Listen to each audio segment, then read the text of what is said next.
Hi, welcome to the Pearls and Polish podcast, episode 62. I'm your host, Rachel, coming to you from just outside Sacramento, California, along with my puppy, Sabine. She's right here.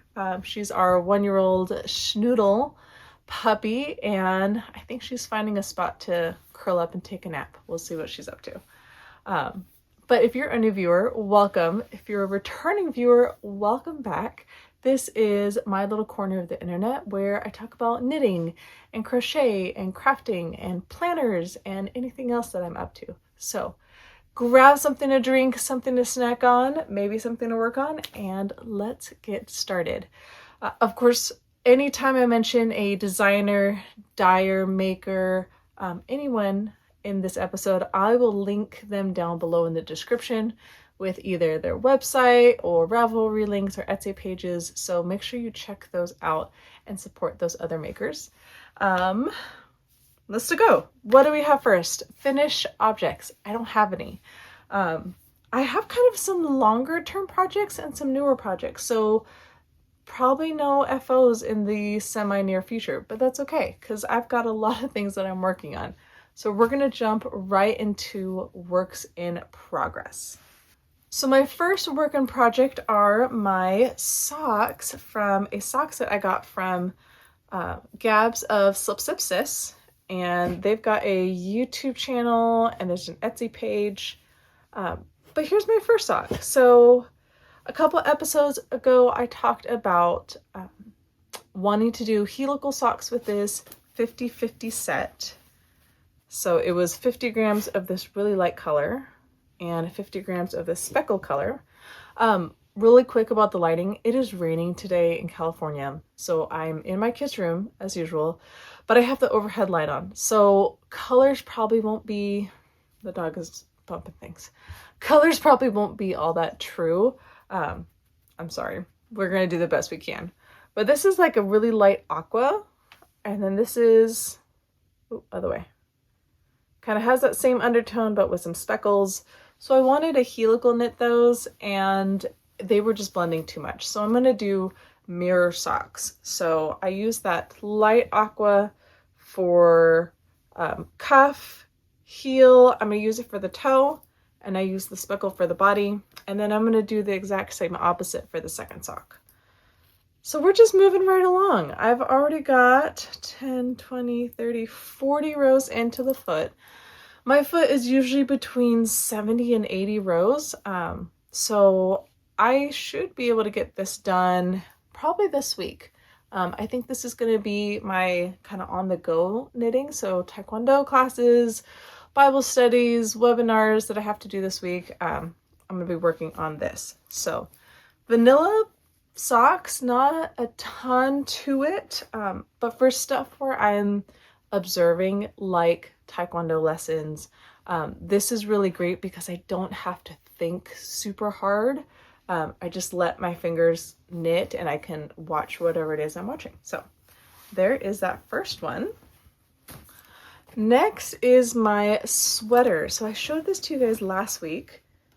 I don't know what the puppy's doing. But this is my weekender sweater. And I've knit this pattern before. I think it was like the second pattern I ever knit. And I really liked it. I've worn that sweater so many times and I really wanted a second one. One that I could wear like to church or to work or whatnot, to nicer events. My original one has been like my lounge sweater, so it's pretty beat up. So here is our progress. Actually, that's the back. This is the front. So this is a cuff up or bottom up sweater. So you start at the bottom hem and you knit the body up. There are pros and cons to both, starting like top down and bottom up, like with socks. You comfy? You trying to find a spot? Come here. Can you sit with me? Oh. All right, there we go. Anyways, I got distracted by a cute puppy. There are pros and cons to both. With bottom down sweaters where you start like from up here and work down, you can try it on as you go so you know that it'll fit. With bottom up sweaters, I don't really know. Well, I haven't done a whole lot of those because I've been afraid to not be able to try it on and make sure that it fits. Like, I'm always terrified that I'm going to put all this work in and it's not going to work, or it's not going to fit well. So I need to do more of those kinds of sweaters just to really understand them. But this is a great one because it's an oversized sweater. So if it's a little longer, that's okay. It's meant to be like that. If it's just a little bit shorter, that's also okay because it will probably fit just right. So with this sweater, you knit in the round. However, this is actually the inside. When you're done, you flip it inside out and it is all garter stitch. I don't know how well that's going to show up. And you have this like slip stitch in the middle of the front and back. So great pattern, very repetitive, which is great for me because I usually work on this in the evenings. So I don't have to like think super hard because by the end of the day, I am tired, I am worn out, and I just want something kind of mindless to work on. The yarn I'm using is Woolberry, and this colorway is called It's Bred on her worsted weight base. It's a 100% superwash merino, 218 yards, 100 grams. I have 5 of these skeins to work with. I only wound up 3. So I was going to work through those 3, and then if I need to wind up another one, I will. So there is that. So that's coming along nicely. So my other long-term knit is my Woolberry Advent blanket. So I started this in December as my Advent project, and I'm doing the Battenberg blanket, which I have tried to do before, and I did not do a ton of great things because I was doing it finger weight and I was doing really small squares, and I got fed up really fast. So this time I'm doing DK weight. They're still kind of smallish, I would say, but I am liking this a whole lot better. So right now we are in the attachment phase. So I am crocheting all these gray squares and then attaching the color squares to them as I go along. So most of the color squares are done. I still have a couple I need to do, but for the most part, we are trucking along. I'm doing a make along that's hosted by, hold on, let me check, because I have it in my notes. It's the Adventurely Make Along 2025. It is hosted by, I think it's in another notebook. I will post it down below. And I know I've talked about it before, but essentially it's you finish your Advents by March. So I did math. I counted how many gray squares I had left to complete this blanket, and then how many days I have between February and March. I'm going to be traveling a little bit in February. I'm going to be traveling a little bit in March. So once I did all the maths, I need to do at least 4 squares a day, 4 gray squares a day to be finished in time and then do the border. So I think I can make that happen. There are some evenings where we get home pretty late, so I need to kind of space those gray squares out during the day. But I think that's pretty doable for me. So we are still working on this and it's growing. So now that I have like an actual number to shoot for, I feel like I'll be more motivated to work on it and be able to finish it in that time frame than if I just like did whatever and just hope I finish in time. So that's my strategy for completing that blanket by the end of March. My last cast on was one that I forgot I was doing. Like, I knew I was doing it, and then February 1st came around and I thought, oh shoot, I forgot. So this is the Gauge Dye Works. Gauge is, I believe they're out of Canada. I think. I'm not 100% sure on that. But Gauge Dye Works, Gauge focuses on self-striping yarns, and they do beautiful work. I did the solar system socks by them over the summer and loved it. And so they put out a astronomy knit along for February 2025. And so of course I had to do it because it's super fun. I really love the way that they match their stripes to different things, like stars, like the planets. They have one that's based off of different words. They have one that's based off of like whale pods. So I really like that. And February is also my birthday month. So like, you know what? I want to do this. This sounds really fun. So this is their trifecta fingering base. It's 80% superwash merino, 20% nylon, 320 meters, which is equal to 352 yards for 100 grams. And here is the yarn. So there's actually 3 balls. There's 2 that look like this. So this is the self-striping yarn. And then the middle section of the skein was this gray. And that is for heels, toes, and cuffs. So I had a bit of a mess. I'll put a picture in here where I wound up the skein and then I wound out the first half of the skein and then figured out like an even place to cut the middle part out and then wound out the second half of the skein and then had to wind them both up again. But we got it all sorted out. So here is the first 2 days of my sock. Let's see if I can hold that up and cover my, where's my face? There we go. Cover my face, hold it in the camera. Try not to flip anyone the bird. There we go. Ugh, this stuff is hard. Anyways, I'm doing a mishmash of patterns. So I'm doing these toe up, as you can see, on 2 separate needles because I want to make sure I get all 28 colors and not have like too short or too long of a leg. So doing these toe up. The pattern I'm doing is the String of Lights pattern by Witchery, which is this nice little broken rib. I've done that pattern many times before and love it. So I'm doing that. I'm also doing the heel gusset increases and decreases by Sarah Opie in her Monday Socks pattern.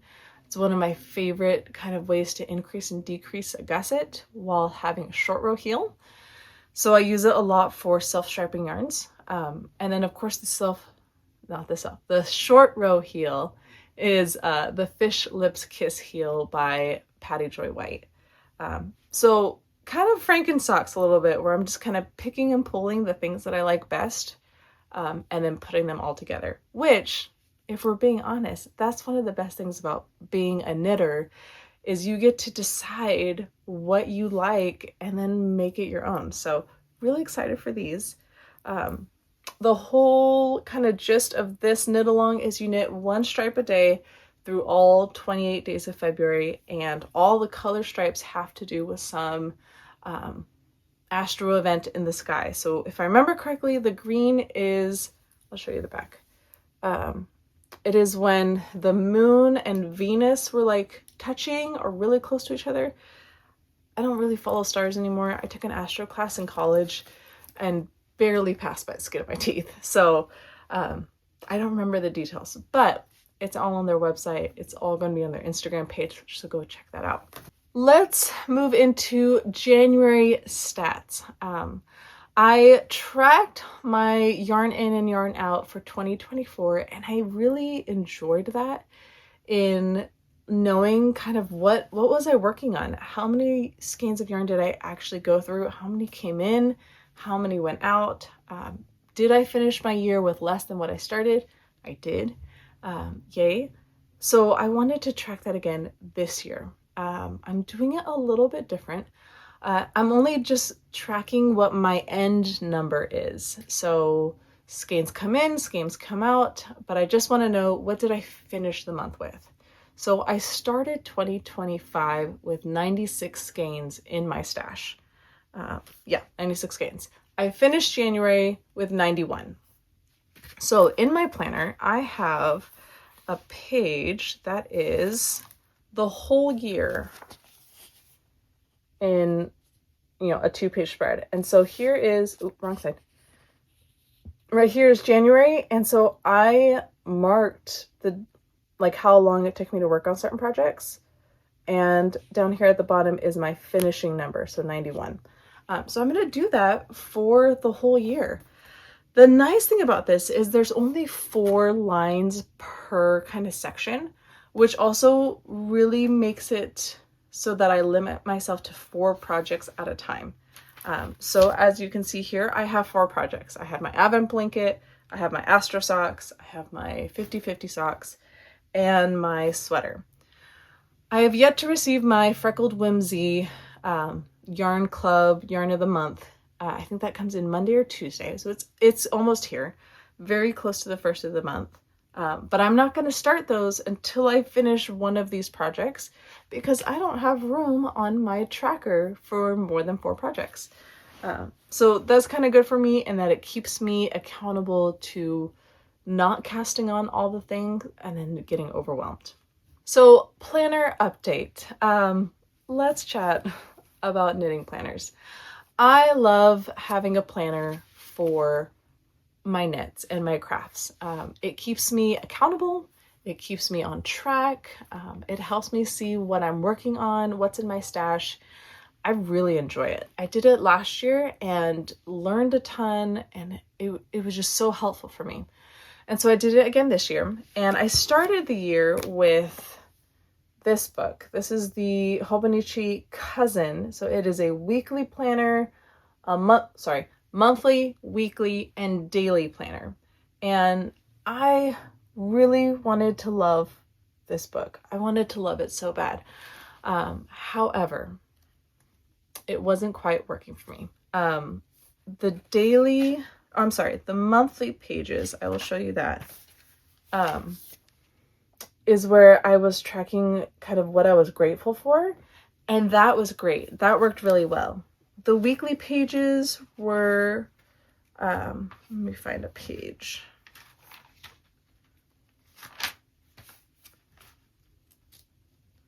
One second. Okay, here, I can show you this one. Were great in that I was tracking the projects I was working on, any knit-alongs, what I was watching for that day, what I did that day, and that was great. The daily pages is where I struggled.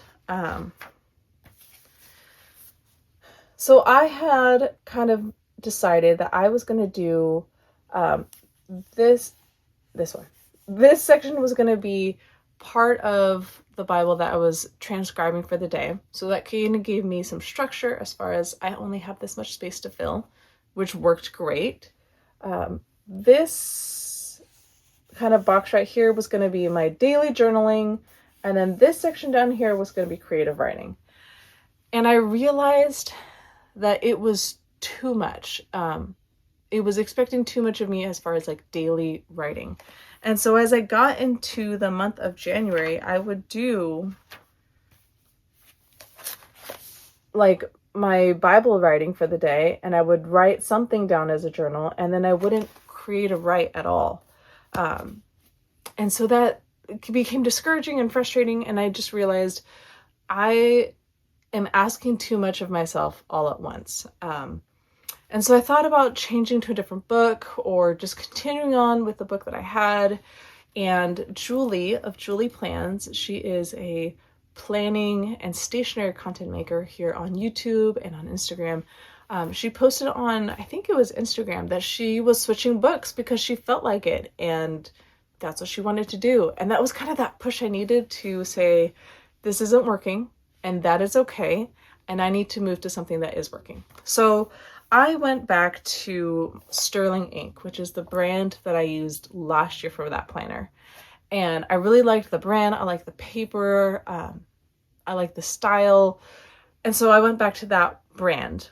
And I actually got a different planner. This is the 2025 Common Planner in their N1 Horizontal Compact Full Year.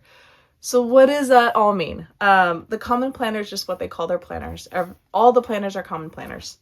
N1 refers to the size. So this is the same size as a traveler's notebook, if you're familiar with stationery and Japanese and Asian stationery.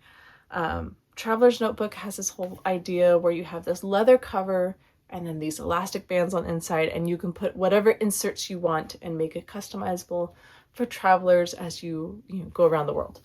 So this is the same size as a traveler's notebook. Compact full year means that it is the full year, but it has like half the amount of note pages in the back, which is similar to what I had last year. I had a compact planner for the full year, but it was just a larger size. So I wanted to try this size. This page setup is similar to the Hobonichi weeks, if you're familiar with that, where you have your week on one side of the paper and then a note page on the other side of the paper. And so this is what I'm going to move into. This is what I'm going to do. So I already set up Monday's page, and I forgot that I had that last February project, so I put that in kind of in the back, or in the side here. But I'm just going to keep my notes here, and then on this side is where I'm going to do my daily transcribing. And I think that's going to work better because I'm more likely to open this and kind of carry it around and take it, because it's not so giant. Like, that is almost half to a quarter. Can you see that? It is almost half the size, and like quite a bit thinner than this one, which just made it harder to move it from room to room or have it accessible. I can put this book in my knitting bag, like so, and be able to take it places with me, versus like having to have a whole nother bag just for my planner. So I think this is going to be a better life choice. In typical Rachel fashion, I am already looking at covers for this book. I have the clear cover, but they have traveler notebook covers, which are leather, and then you can get like personalized ones and customized ones, and of course I want one. So I'm trying to be very self-aware, and I want to make sure that this booklet is going to work for me before I invest in a nice leather cover for this. But that's where we're at with that. The other nice thing is that I can have all of my notes for all my show notes in the same book, which I think is part of what I was also missing. This book only gives you so many pages of like just blank notes in the back, and so I would either have to choose to not write in one of those daily pages or put it in another notebook, and that just wasn't going to work for me. So I think I'm going to be happier in this style of book. So glad I moved over into this book. So it is February, which means it is time for our February giveaway. If you missed the first episode of the year, I wanted to give away a skein of yarn every month for the year of 2025. So this month's skein is called Rhubarb and Custard Drizzle Cakes by Woolberry, and I'm so excited to give it to one of you. So how do you get entered into the giveaway? In the comments down below, let me know what you're working on. I love hearing what all of you are working on. It's how I get inspiration for different projects or designers I may not know about yet. So let me know what you're working on, and you will be entered in to win this skein of yarn. Then I will announce in next week's episode. All right, what are we reading and watching? I finished Rich People Problems by Kevin Kwan. It was the third book in the Crazy Rich Asian series. Loved it. I started The Guinevere Deception by Kiersten White. I've read this book before, and I had run out of credits on my Audible account, so I went back to see what have I not listened to. What have I not listened to in a while? So that was one of my older books that I haven't listened to in a bit. So gonna listen to that. I have 3 of them. So excited to start that one again. The kids are still listening to Lords and Ladies by Terry Pratchett. I think we only have a couple hours left on that one. And then we also listened to Farmer Boy by Laura Ingalls Wilder on a road trip. So I will talk about that in a minute. And then what we're watching, I finished Lock and Key on Netflix. I think it ended well. They kind of wrapped everything up in a nice little bow, so that worked out great. And then I started Dairy Girls again on Netflix. Dairy Girls for me is one of those shows that I watch when I'm feeling particularly sad or overwhelmed or despairing. It's just one of those shows that brings me a lot of joy. It's definitely not for children. Lots of foul language in it, but it's very funny. So that has been a great rewatch. And then life updates. We had our Taekwondo tournament. All three of us did really well. We all medaled, which was great. The tournament was in the Bay Area, so we did end up leaving the night before to drive down. We got a hotel, which was probably the best choice as far as getting to the tournament on time. My youngest had the earliest call time, so we were there all day long because my youngest went in the morning, my oldest went in the afternoon, and then I went in like the late afternoon. So it was a long day, but it was a really great day because we got to spend time with friends. We got to cheer each other on. We all kind of hit some big personal goals that we all had, so that was really great. And then what's next for this next week? We have Taekwondo testing, so all three of us are testing for our next belt. Testing is kind of a formal event. I don't know if that's true for all martial arts, but for us, we wear our full uniform, pressed and cleaned, and our belts, and everyone puts their hair back, and it's different than class where everyone's just kind of like there to work out, where this is like we're here to showcase. So the parents are there, siblings are there, grandparents come, and so you go kind of in groups and you show the skills that you worked on for the last 3 or 4 months. And then you get like pass or fail if you are a color belt, and then there's like a point system if you're a black belt, and the multiple degrees of black belts. So I'm still a color belt. So it's pass or fail. They won't let you test if you're not ready, so everyone passes. But because they do it in such a public forum, they want to make sure that you're ready. So they don't just let you go and then tell you you failed, if that makes any sense. So my youngest is going to test early in class. She's still working through some kind of performance anxieties, which is fine because she's pretty young as it is. So we are forming a game plan with her instructors as far as getting her comfortable testing in front of groups, because when she tests for her black belt, she has to test in front of a group. And so we want to give her enough time to get comfortable with that idea and to be able to do it instead of her having like a whole freak out in the middle of her testing. So that's kind of our long-term goal with her. My oldest does great at testing, so I'm not too concerned about her. And I love testing, so I'm not all that concerned about me either.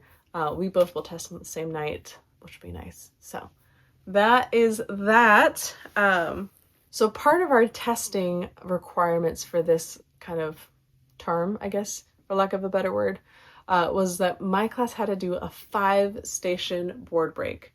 I don't know what it is, but when I tell people I do Taekwondo, they say, "Oh, really? Is it? Yeah, I really like it." And then I like show them what I can do, either video from tournaments or what. I'm like, "Oh wait, you can do Taekwondo." I said, "Yeah."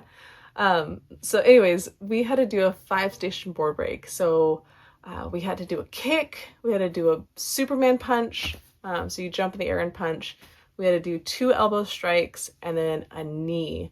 And we had to do those through boards. So our school uses, I guess they're plastic, but they're reusable boards, and they're different degrees of thickness or durability. So that was part of our testing, and I had so much fun breaking these boards. I know in last week's episode I talked about being really nervous about it. But I got a pep talk from one of the other moms in class. And then I got a pep talk from the one of the black belts in my class, who's a high schooler. She's a senior in high school, but she's a 2nd degree black belt. And she just kind of looked at me and told me, like, don't be a wuss. You can do this. And this is the level of difficulty you're going to do it at. You're going to do a harder board than what you really want to do. I was like, are you sure? She goes, yeah, you're going to do this. I was like, okay. And ended up having a lot of fun. I did skip my elbow on one of my strikes. But that was, to be expected. I didn't like hit all the way through. But I got so many encouraging messages from you guys as far as like being able to break the boards. I was able to break the boards. So that was a ton of fun. So looking forward to the next time that we get to break boards and, get to pretend to be a superhero for, just a minute. But that is all I have for today. Thank you so much for joining me for today's episode. Make sure you like and subscribe so you make sure you don't miss an episode. Right now, my kind of filming schedule is a little sporadic based off of my work schedule. So by hitting that little bell, you will get a notification every time we put up an episode so you don't miss it. I will see you guys next week for our giveaway winner and everything else I have planned. So I'll see you guys later. Bye.